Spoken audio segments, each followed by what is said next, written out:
15장 누가복음 15장 오늘 말씀 가운데는 이제 그 비유가 이제 세 가지 비유, 이제 세 에피소드가 나오고 있습니다. 이 세 에피소드가 나오게 된 그 배경이라 그럴까요? 그 배경이 1절에서부터 2절까지 이제 나오고 있습니다. 1절과 2절 보시면 모든 세리와 죄인들이 말씀을 들으러 가까이 나아왔다라고 하는 표현이 나오죠. 자, 사실 그 누가복음 안에서도 이제 갈등 구조가 있습니다. 오늘 우리가 새벽에 보시는 이제 로마서를 볼 때도 일종의 이제 갈등하는 구조가 있습니다. 로마서에서는 유대인 그리스도인들과 이방인 그리스도인 사이에서 이제 갈등이 좀 있었죠. 근데 이제 오늘 누가복음에서는 예수님을 따르는 혹은 예수님 주변에 있는 사람들 중에 이제 첫 번째 그룹이라고 말할 수 있는 사람들, 이제 그들이 예수님을 중심으로 해서 제자들이 있었겠고요. 또 제자들하고 비교적 친밀한 관계로 여겨지는 오늘 1절에 나오는 세리와 죄인들, 이게 한 그룹이 돼요. 이분들이 뭐 한 통속이다 그 얘기예요. 그리고 이제 그들을 반대하는 바리새인과 율법학자들, 또 이분들이 또 한 그룹이 됩니다. 그래서 오늘 1절과 2절에 보시면 이 두 그룹이 동시에 다 나타나고 있어요. 1절에서는 세리와 죄인들이, 2절에서는 바리새인과 서기관들이 여전히 수군거리는 모습으로 나오고 있습니다. 자, 이제 예수님을 따르는 사람들 가운데 이와 같은 반목이 있다라고 하는 것이 오늘 우리로서는 조금 생경한 그런 표현이긴 합니다만 왜 그럴까? 한번 우리가 생각해 보면 일단은 예수님에게서 문제를 찾을 수 있습니다. 예수님이 문제, 원인 제공이다 좀 이상한 표현이긴 합니다만 예수님이 당시에 종교법으로 금지된 죄인들하고 식탁 교제를 했다는 거예요. 이게 가장 큰 문제였죠. 바리새인과 서기관들이 볼 때는 예수님이 왜 진드가니 그냥 우리끼리 좀 밥 좀 먹지, 함께 먹고 마시지, 왜 죄인들하고 저 사람은, 저 선지자는 혹은 저 선생님은 뭐 랍비가 됐든 뭐 영적 스승이 됐든 저 사람은 왜 그럴까? 과연 나사렛 예수를 우리가 영적인 지도자로 인정할 수 있을까?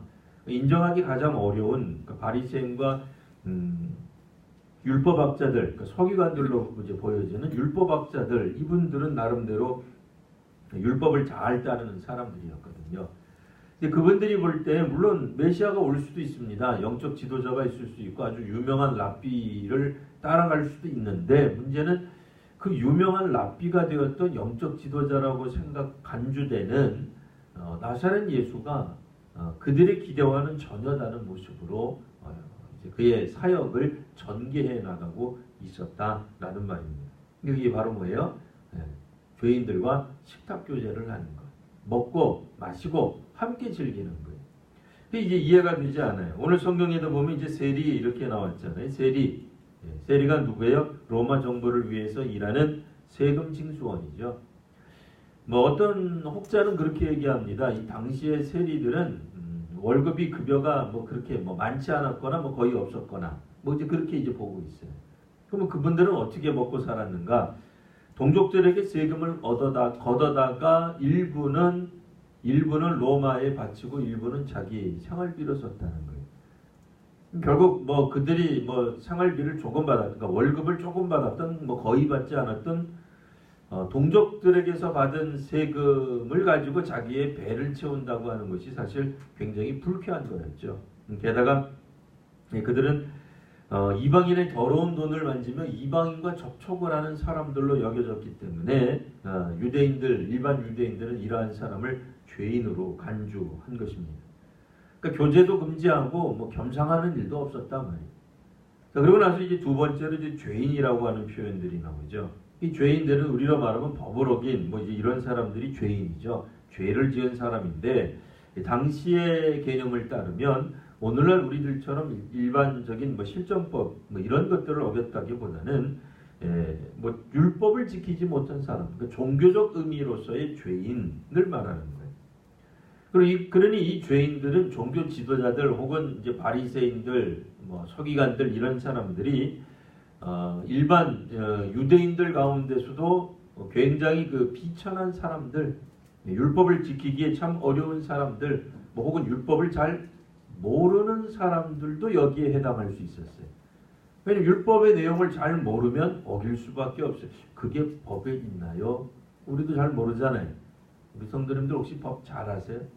법을 잘 아는 사람 두 가지예요. 첫 번째는 법관이거나 법대성이거나 법을 연구하는 사람. 두 번째는 범죄자들이. 범죄자들이 법을 잘 알아요. 자기에게 해당하는 법 어떻게 하면 피할 수 있나. 그건 이제 잘 알아요. 근데 이제 일반적으로 우리가 법을 잘 몰라요. 뭐 보통 시민들이 법을 어떻게 알겠어요? 그러다 보면 뭐 예를 들어 우리 이제 금호동에 새로 이사 왔단 말이에요. 몇 날 며칠 화요일 날 내는 거예요. 수요일 날 내는 거예요. 목요일 날 내는 뭐를요? 음식물 쓰레기. 언제 내는지 아시는 분. 몇 시에 내는지 아시는 분. 어디다 내야 되는지 이게 잘 몰라요. 새로 이사 온 사람은 잘 몰라요. 어디다가 쓰레기를 버려야 되는지, 버릴 때 어떻게 버려야 되는지, 뭐 게다가 만일 외국에서 살다가 왔다 그러면 더 몰라요. 예, 외국 같은 경우에도 쓰레기를 내놓기는 해요. 근데 분리를 잘 안 해요. 그냥 내놓으면 되는 거예요. 그 쓰레기를 정한 시간에 내놓으면 되지 우리처럼 분리를 잘 안 해. 근데 우리는 이거 이 봉투 따로 사고 저 봉투 따로 사고 뭐 등등 여러 가지 것들을 해야 된단 말이에요.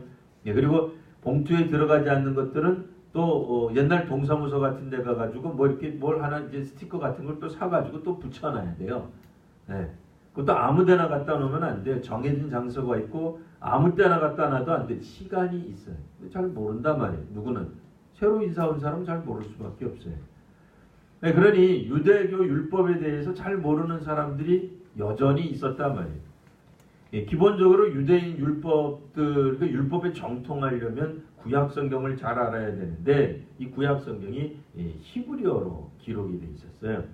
근데 당시 유대인들도 히브리어를 잘 못 읽었다 그래요. 우리가 생각할 때는 아니 이스라엘 사람, 히브리 사람이 왜 히브리어를 못 읽나 이렇게 생각할 수 있는데 이게 뭐 예나 지금이나 그래도 요즘은 뭐 우리 뭐 한국이 그렇지 않죠. 뭐 문맹률이 뭐 거의 뭐 없는 뭐 굉장한 나라예요. 우리나라가 이 보통 나라가 아니에요. 이 공산주의도 아닌데 문맹이 거의 없어. 거의 글을 하러 대단한 거죠. 그런데 고대 사회에 우리도 사실은 불과 뭐 200여 년 전, 뭐 150여 년 전만 들어가도 글을 못 읽었어요. 이렇게 된 게 우리가 얼마 안 돼요. 어지간하면 이 글 읽는 거 이게 대단한 거예요. 이게 이렇게까지 된 나라가 거의 없어요. 그러니까 2000년 전에 이 고대 사회죠. 2000년이면 뭐 엄청나게 세월이 오래전 얘기예요. 1000년도 가득하죠. 뭐 기억 상상이 안 가죠. 1000년 전이라는 것도 사실 우리가 이건 뭐 아무리 우리가 상상력을 동원해도 너무 멀어요. 1000년이라고 하는. 근데 이게 2000년 전 얘기거든요. 이게 이 성경이 나와 있는 게.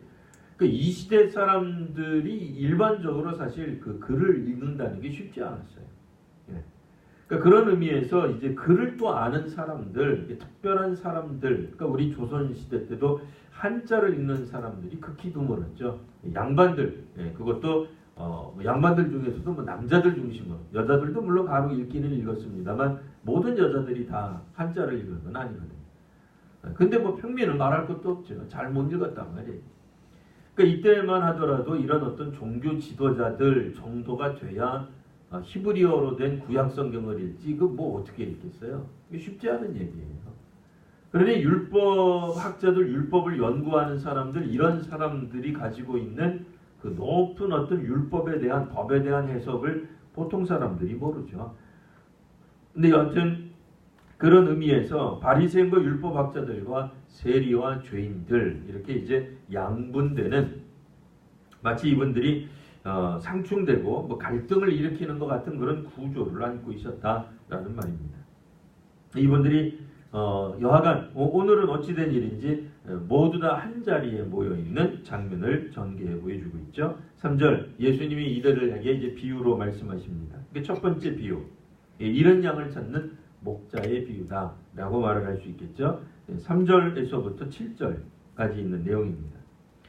보통 우리가 이제 일반적으로 생각할 수 있는 얘기를 하는 거예요. 근데 이제 그 일반적인 생각의 주제는 뭐겠어요? 어떤 사람이 양 100마리가 있었는데 한 마리 잃어버렸다 이거예요. 그러니까 99마리는 일단 두고 뭐 안 잃어버렸으니까 일단 두고 한 마리를 열심히 찾으면 얼마나 기쁘겠느냐. 그 얘기를 하는 거예요. 물론 이제 어떤 사람들은 성경을 읽다가 별 생각이 다 들을 거예요. 야, 그 목자는 참 터무니없다. 아니 99마리를 왜 들판에 내버려두고 내팽개쳐두고 한 마리를 찾으러 간단 말이냐. 근데 그런 거 중요한 게 아니에요. 핵심은 거기에 있는 게 아니고 논쟁을 벌이자고 예화를 든 게 아니기 때문에 여기서 핵심은 뭐예요? 어떤 사람이 한 마리 양을 잃었는데 잃지 않은 양들은 내버려두고 뭐 도망 안 가니까 일단 그들에게 뭐 걱정할 필요가 없죠. 잃은 양을 찾아다가 기뻐하게 될 것이다 라는 말이에요. 7절 보시면 이와 같이 라는 말을 통해서 예수님께서는 일반적으로 우리가 익숙한 삶의 이야기 뭐 당연히 잃어버렸으면 찾아야죠. 찾으면 기쁘죠. 근데 여기를 통해서 새로운 사실 한 가지를 얘기해 주는 거예요. 그러니까 일반적인 이야기에서 깨닫기 어려운 일종의 교훈 하나를 주고 있다라는 말입니다. 그러니 99마리를 뭐 들에 두고 있다니 뭐 이런 걸 가지고 새로운 논쟁거리를 삼으실 이유는 없습니다. 뭐 가끔 이제 성경을 잘못 읽는 뭐 이단 같은 경우에 뭐 다르게 성경을 어떻게 해석하려는지 모르겠지만 곁길로 나갈 이유가 전혀 없습니다. 근데 중요한 건 뭐예요? 7절. 죄인 한 사람이 회개하면 하늘에서는 회개할 것 없는 의인 99보다 더 기뻐할 것이다. 이게 이상해지는 거죠. 그러니까 99마리는 안 잃어버렸으니까 당연한 것인데 이 한 마리를 찾은 건 기쁜 건데 한 마리 찾은 것에 대한 기쁨이 아니라 핵심이 뭐예요? 이 한 마리는 나머지 99보다 더 기쁘다. 그 얘기를 해주고 있는 거예요. 그러니까 우리가 만일 예수님의 설명을 들었다면 어떤 사람들은 처음에 들을 때 그러니까 3절, 4절, 뭐 5절, 6절 들었을 때는 고개를 끄덕끄덕거렸을 거예요. 아이 그럼 그렇고 말고 뭐 나라도 그렇겠지 뭐. 근데 7절은 특별한 거예요. 이거 특이한 얘기예요. 아니 그냥 기쁘다 그리고 끝났으면 될 건데 그렇게 표현 안 하시고 99마리 양보다 잃은 양 한 마리 찾은 것이 더 기쁜 일이다 라는 얘기를 해주고 있는 거예요. 그러니까 갑자기 비교를 안 해도 되는데 그러니까 잃어버린 것과 잃어보지 않은 것이었는데 당연히 잃었으니까 찾아야 되겠죠. 핵심이 거기 있는 줄 알았는데 다시 한번 우리가 성경을 눈을 크게 뜨고 보니까 뭐가 보여요? 잃어버리지 않았던 99을 뭐라고 표현했느냐? 회개할 것 없는 의인 99으로 표현하고 있더라 하는 거예요. 회개할 것 없는 그러니까 의인, 그러니까 굉장히 좋은 말처럼 들려요. 어쩌면 맨 처음에 들었던 바리새인과 서기관들도 그렇게 생각했을 거예요. 그렇고 말고 우리 같은 사람들이 있어야지, 의인이 있어야지. 아마 우리는 회개할 것이 없어. 우리한테 무슨 잘못이 있다고? 잘못은 항상 남에게 있는 거예요. 세리하고 죄인에게 있는 거예요. 바리새인과 서기관들에게 무슨 회개할 것이 있겠어요? 라고 생각하고 있는데 그들보다도 더 우월한 기쁨, 상대적으로 더 높은 평가를 받는 기쁨이 있다라고 하는 거예요. 한 마리 양이 뭐라고 표현됐어요? 죄인. 그러니까 이 이야기는 누군가가 죄인이라고 하는 단어를 쓴 거예요. 그러니까 누군가가 스스로는 의인이라고 하는 단어 혹은 생각을 하고 있는 거예요. 그게 누구겠어요? 예수님이 지금 이야기하고 계시는 그 회중을 향하여 말씀하시는 거죠. 예수님의 비유, 예수님의 가르침은 회중하고 관계없는 것을 가르치지 않았어요. 그렇죠? 회중 보고 들으라고 하는 얘기지. 회중이 듣고서는 참 오늘따라 예수님의 설교가 명설교였다. 그렇고 말고 역시 멋진 비유야. 근데 무슨 뜻인지 몰라요. 우리한테 한 얘기인지 남한테 한 얘기인지 몰라. 그러면 안 되죠. 예수님이 그 함께 있었던 사람들, 예수님 주변에 있던 사람들을 보고 들으라고 말씀하시지 그들에게 들려주지 않는 머나먼 미래 이야기, 남들 이야기 그런 이야기를 왜 하겠어요? 아프리카에 사는 사람 이야기 그런 얘기를 왜 하겠어요? 거기 있는 사람들에 관한 이야기죠. 자, 그러니 죄인으로 지칭되는 사람들은 누구예요? 세리와 죄인들, 당시 종교 지도자들이 손가락질하면서 비아냥거리면서 폄하하면서 말했던 사람들을 가리키는 게 그 죄인이에요. 그러니까 죄인 한 사람, 보잘것없는 가치 없는, 숫자적으로도 비교가 될 수 없는, 그러나 그들은 원래 주인이 갖고 목동이 갖고 있었던 양이에요. 근데 잃어버린 거예요. 다시 찾아내는 거예요. 누가? 주인이, 목자가 찾아내겠다는 거예요. 찾아내는 기쁨이 주인에게 있다는 거예요. 목자에게 있다는 거예요. 그 사실은 예수님에게 혹은 하나님에게 이와 같은 기쁨이 있다라는 말씀을 해주고 계시는 거죠. 반대로 회개할 것이 없는 의인, 앞뒤 빼놓고 이 부분만 읽으면 굉장히 좋은 표현이죠. 회개할 것이 없는 의인, 얼마나 빛나는 표현이에요. 이거 뭐 훈장 같은 표현이잖아요. 근데 이 표현은 사실은 예수님이 한번 비꼬았다 이렇게 말할 수 있는 거예요. 틀어서 말씀하신 거죠. 정말로 당신들은 회개할 것이 없다라고 생각한다는 거지 하고 그냥 내버려 두시는 거예요. 회개할 것이 없는 의인, 너희들보다 기쁨이 더 클 것이다 라는 말씀을 하고 있는 겁니다. 당연히 이 죄인들은, 이런 양은 정말 도움이 필요로 한 존재예요. 내버려 두어서는 안 되는 거예요. 그러니 이와 같은 사람들을 부르러 주께서 오셨다라고 말씀하고 계시는 겁니다. 8절에서 이제 9절, 이제 두 번째 비유가 나오죠. 잃은 동전을 찾은 여인에 관한 비유입니다. 이번에는 이제 10드라크마가 나오는데 한 드라크마를 잃었죠. 열심히 찾는 거예요. 찾을 수밖에 없어요. 잃은 양 같으면 어디 가서 그냥 수풀에 이렇게 덩굴에 걸렸으면 매악으로 울기라도 할 텐데, 이 동전은 울지도 않을 거란 말이에요. 정말 안 찾아주면 방법이 없는 거예요. 열심히 찾았는데 찾아서는 여전히 기뻐하는 거예요. 그런데 역시 이 기쁨의 일반적인 이야기, 일반적인 에피소드에 관한 이야기인데 해석이 또다시 달려있죠. 10절, 내가 너희에게 이르노니 이와 같이 죄인 한 사람이 회개하면 하나님의 사자들 앞에 기쁨이 되느니라. 그 당시에 이제 그 종교 지도자들이라고 불리웠던 사람들이 가지고 있었던 생각들.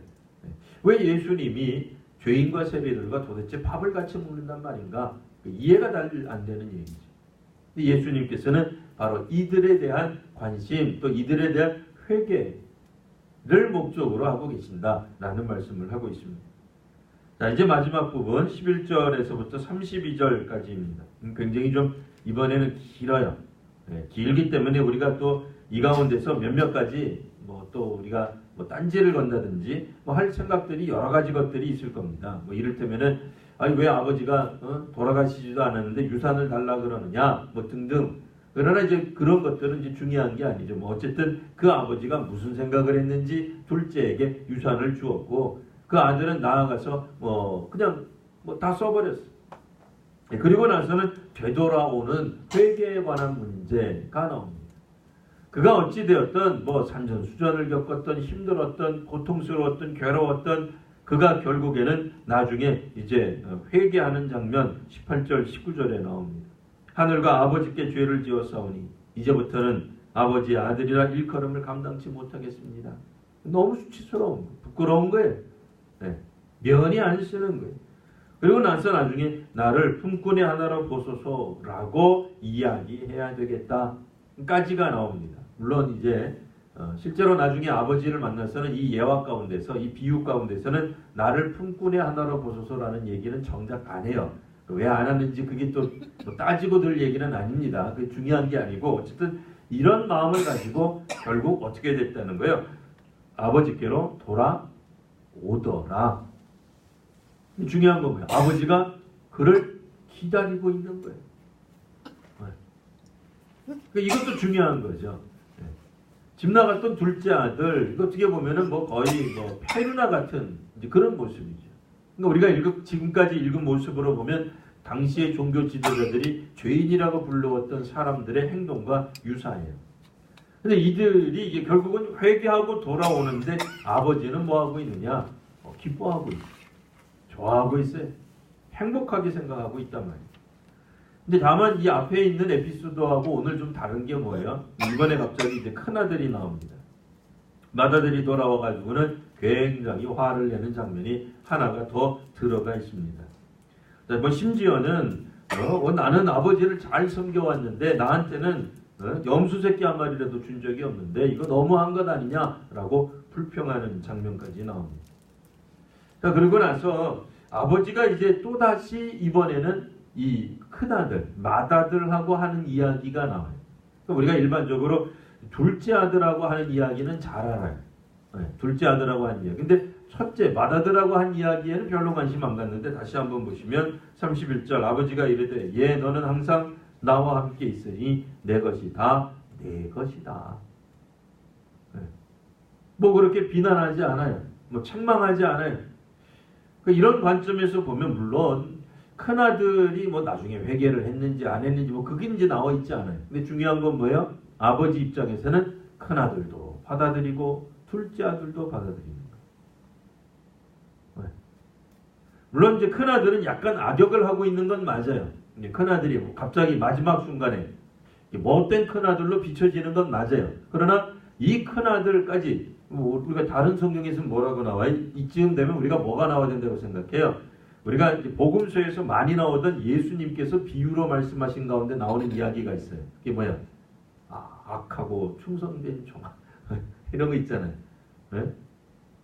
뭐 그런 말이 나올 수도 있는데 그런 말이 나오지는 않는 거예요. 네? 그러니까 얘야 하면서 굉장히 부드럽게 말씀해 주시는 거예요. 물론 큰아들이 뭐 회개를 했는지 큰아들이 그 다음부터는 아버지의 큰 뜻을 깨달아 뭐 동생과 둘째와 사이좋게 지냈더라 뭐 그런 건 아니에요. 뭐 그런 얘기는 없어요. 네? 뭐 흥부가 뭐 놀부하고 있었는데 놀부가 나중에 회개해서 흥부와 친하게 지냈더라 뭐 이렇게 나오면 좋은데 그런 게 없어요. 네. 그러니까 그게 핵심이 아니다 말이에요. 그럼 핵심이 뭐겠어요? 핵심은 세 가지 다일 수 있어요. 그러니까 집 나간 둘째 아들이 돌아와서 회개하는 거예요. 돌아오는 회개하는 장면, 큰 아들이 약간 화를 내는 거예요. 질투하는 거예요. 기분 나빠하는 거예요. 어쩌면 지금 예수님이 세리와 죄인들과 더불어 식사하는 장면을 보고 화를 내고 있는 종교 지도자들의 모습일 수도 있어요. 그래서 세 번째 뭐예요? 예수님은 그들까지도 사실은 품기를 원하시는 거예요. 아버지의 품 안에 있었던 사람들이라고 하는 개념이에요. 그러니까 잃을 것이 없었던 도망가지 않았던 99마리 물론 이제 그들 스스로가 생각하기를 우리는 회개할 것이 없는 의인이야. 이거는 뭐 자기 의에 빠진 거는 문제겠지만 그들은 여전히 아버지의 품에 있는 거예요. 10개의 드라크마 중에 하나는 잃어버렸지만 여전히 9개는 그게 이제 뭐 바리새인과 서기관들을 지칭하는 것이었던 무엇이었던 여전히 주인의 손에 있는 것은 마찬가지. 주인이 버린 건 아니에요. 그러니까 그러나 그들은 그렇게 생각하지 않았죠.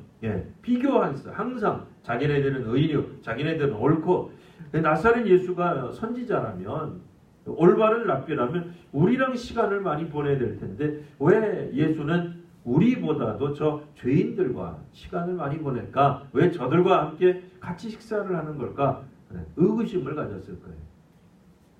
기본적으로 하나님 나라의 복음의 선포는 뭐 구약의 백성을 다 내버리겠다는 뜻은 아니었을 겁니다. 그렇지 않아요. 유대인들은 뭐 다 예수 믿을 수 없다. 이거 말도 안 되죠. 유대인들도 얼마든지 예수님을 믿을 수 있는 겁니다.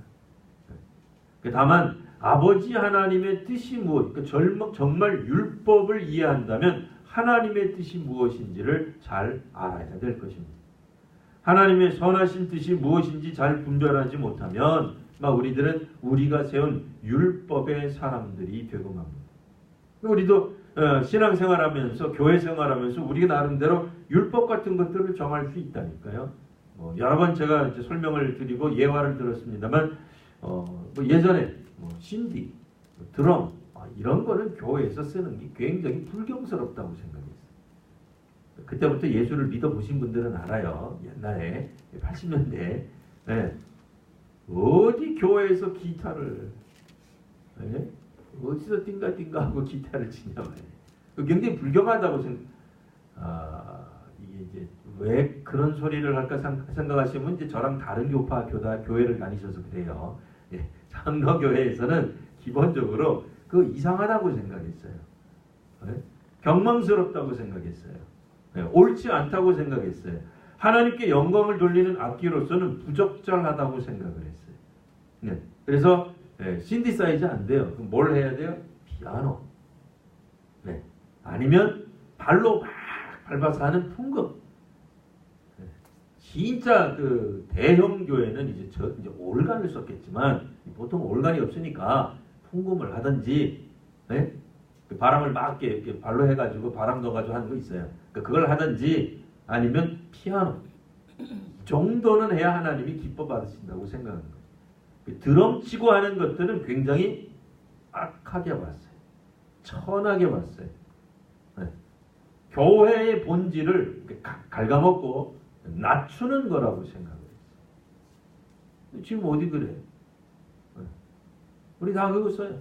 오늘 우리가 반주기를 썼는데 반주기에도 보면 뭐 이렇게 백뮤직, 드럼도 나오고 옛날 몇십 년 전만 하더라도 불경스러운 그런 악기들이 막 나와서 소리가 나왔단 말이에요. 근데 지금 오늘 우리가 그렇게 생각하지 않잖아요. 그러니까 당시에 생각하는 것들이 뭐 우리가 뭐 항상 뭐 틀리다 뭐 그런 거는 아닙니다. 뭐 옛날에 믿었던 분들은 다 틀렸습니다. 그런 얘기를 하려는 게 아니라 우리가 생각하던 어떤 것들이 때로는 우리 자신들에게 율법처럼 돼요. 우리는 옳고 우리는 선하고 우리는 잘한다고 생각한 방식들이 과연 이게 정말 시대를 넘어서서까지 올바른 것일까? 아닐 수 있는 여지가 있는 거죠. 우리가 복음에 집중해야 되는데 사실은 복음보다는 문화적인 것들에 우리가 집중할 때가 있습니다. 그러니까 세상적인 지혜, 세상적인 어떤 방식 이런 것들이 우리가 뭐 그 시대를 살아가지 시대를 뛰어넘어서 살아갈 수는 없잖아요. 그죠?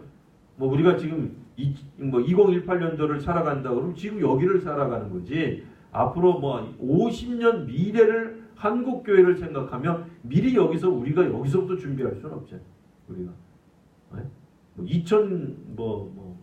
1000년도 그리스도인인 것처럼 살아갈 수는 없잖아요. 당연히 우리는 이 시대에 가지고 있는 어떤 문화적이고 시대 정신의 영향을 받을 수밖에 없습니다. 근데 그렇다 하더라도 오늘 우리들이 가지고 있는 이런 생각들, 이런 것들이 과연 이게 문화적인 요소인지, 정말 이게 성경이고 복음에 관한 이야기인지 한번 잘 살펴봐야 될 것입니다. 그래서 우리가 지금 고민하고 갈등하는 부분이 그러니까 하나님의 뜻이요 또한 복음의 핵심이 아니라면 조금은 뭐 유보해 줄 수도 있는 거예요. 봐줄 수도 있는 거예요.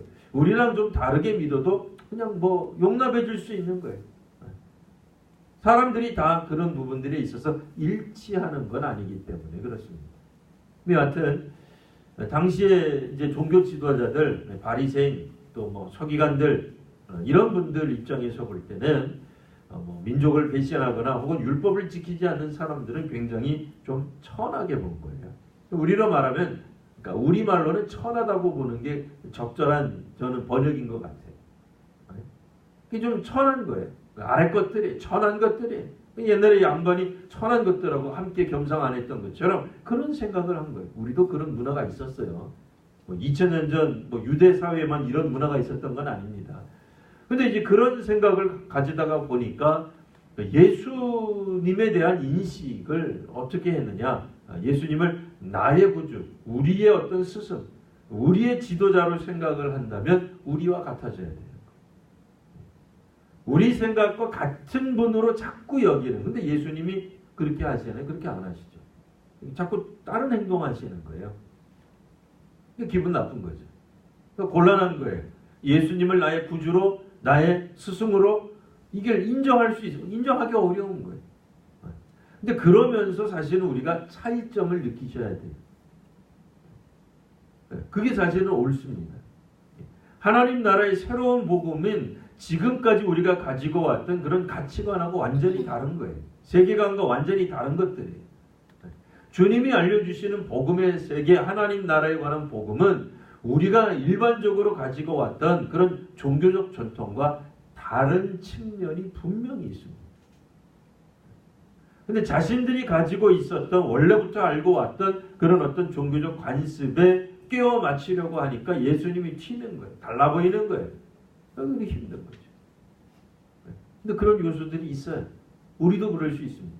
왜냐하면 한국교회가 벌써 130여 년이라고 하는 신앙적 전통이 생겨요. 역사가 생겼어요. 우리도 여전히 연약한 사람들, 구약의 백성들, 이 히브리인들, 유대인들은요, 수천 년간 구약을 알고 왔던 사람들이에요. 근데 그런데도 그들이 예수님에 대한 해석, 복음, 하나님 나라에 대해 잘 분간하지 못했어요. 하물며 130여 년밖에 되지 않는 한국교회가 하나님의 뜻을 온전히 다 안다. 그렇게 말하기는 좀 어렵지 않겠어요? 우리가 홍해를 건너가 보기를 했습니까? 만나와 메추라기를 먹어보기를 했습니까? 여전히 우리들은 그런 경험들이 없어요. 이 민족 전체가 통째로 구원받는 이거 굉장한 역사죠. 상상하기 어려운 역사죠. 그런 역사 없잖아요. 선지자들이 나타나서 대통령들이 잘못하면 막 예언하고 심판을 그런 선지자도 별로 경험이 없잖아요. 그러니 우리가 비록 130여 년이라고 하는 한국교회에 유구한 역사가 있지만 여전히 우리도 예수님 당시 종교 지도자, 그때 갑자기 튀어나온 사람들이 아니잖아요.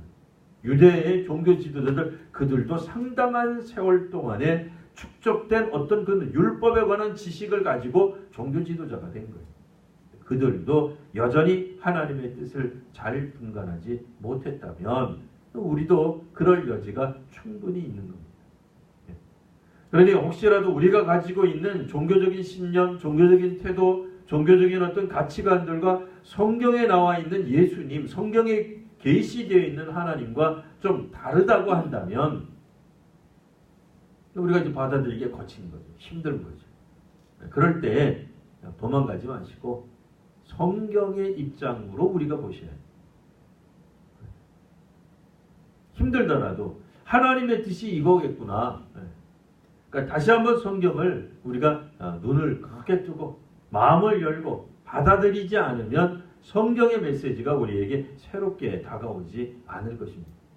예전에 우리가 30년 전, 50년 전, 60년 전 예수님 처음 믿고 교회 다니고 할 때에 목사님들이 가르쳐 주시기 다 틀린 건 아니에요. 하지만 예전에 들었던 생각이 점점 희미해져요. 우리도 살다가 보면. 그래서 우리식으로 막 해석해버려요. 그렇게 되면 이제 성경이 분명하게 보여지지 않고 이 성경은 다 그냥 바리새인들에 관한 이야기, 예수님이 바리새인들에게 한 방 먹였다. 그렇고 말고 어디 건방지게 지들은 의인이라 그래. 그럼 항상 남 얘기가 되는 거예요. 항상. 그래서 우리는 아이고 주님 저 같은 죄인입니다. 저는 아무것도 못하고 그런 얘기 아니에요. 죄인이 회개했다니까요.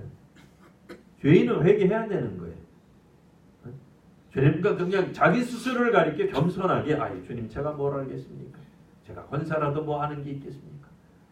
제가 목사라도 뭘 하는 게 물론 겸손해야죠. 근데 겸손하는 건 좋은데 회개로 안 나가요. 항상 그 얘기만 하는 거예요. 제가 뭘 한다고. 그러면 안 되죠. 회개의 자리로 나가야 되는 거잖아요. 오늘 본문 이야기는. 정말 죄인이라면. 종교적 지도자라면 그들이 가지고 있는 그런 어떤 종교적 자기의로부터 벗어나야 되는 거잖아요. 우리도 자기의가 얼마나 많은지. 상대적으로 그렇다는 거예요. 꼭 그런 건 아니지만 상대적으로 우리가 무슨 영적인 어떤 그런 결과물들이 많단 말이에요. 열매들이 많다. 기도응답이 많다.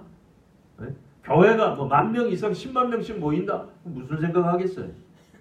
우리 교회는 아무 문제 없어. 우리 교회는 잘 가고 있어. 우리 교회는 세계를 선도하는 교회야. 이런 생각하지 않겠어요? 회개할 것이 없죠. 자기네들은 항상 오르니까.